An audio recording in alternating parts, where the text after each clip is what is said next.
एक छोटा सा गांव था जहां एक प्यारी और होशियार लड़की गंगा रहती थी। गंगा का दिल बहुत बड़ा था और वह हमेशा दूसरों की मदद के लिए तैयार रहती थी। गांव के लोग उसे बहुत पसंद करते थे क्योंकि वह बहुत दयालु और समझदार थी। एक दिन गंगा गांव के पास के जंगल में गई थी जब उसने देखा कि एक बकरी घने झाड़ियों में फंसी हुई थी। बकरी बहुत डर गई थी और मदद के लिए मिमियाती थी। गंगा ने बिना सोचे समझे बकरी को बचाने का फैसला किया। उसने झाड़ियों को हटाया और बकरी को बाहर निकाला। बकरी ने गंगा की आंखों में देखा और जैसे उसने धन्यवाद कहा। उस शाम जब गंगा घर वापस आई तो उसने देखा कि गांव के लोग बहुत परेशान थे। गांव के मुखिया ने बताया कि गांव के पास के जंगल में एक बाघ दिखाई दिया है और सभी गांव वालों को सतर्क रहना चाहिए।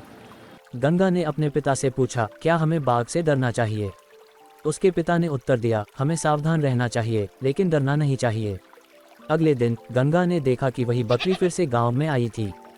बकरी ने गंगा को देखा और जैसे उसे कुछ कहना चाहती थी। गंगा ने सोचा कि शायद बकरी उसे कुछ बताना चाहती है, इसलिए वह उसके पीछे पीछे चल पड़ी। बकरी उसे उसी जगह ले गई जहां वह फंसी हुई थी। गंगा ने देखा कि वहां कुछ असामान्य निशान थे, जैसे कोई बड़ा जानवर वहां से गुजरा हो। गंगा ने तुरंत अपने गांव वालों को सूचित किया। गांव के लोग इकट्ठे हुए और उन्होंने मिलकर बाघ को पकड़ने का जाल बिछाया।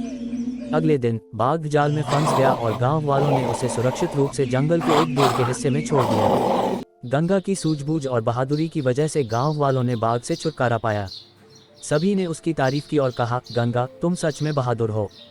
गंगा मुस्कुराए और कहा, मुझे तो बस उस बकरी ने सही दिशा दिखाई। हमें हमेशा जानवरों और प्रकृति की बातों को सुनना चाहिए। इस घटना के बाद गंगा पूरे गांव की हीरो बन गई।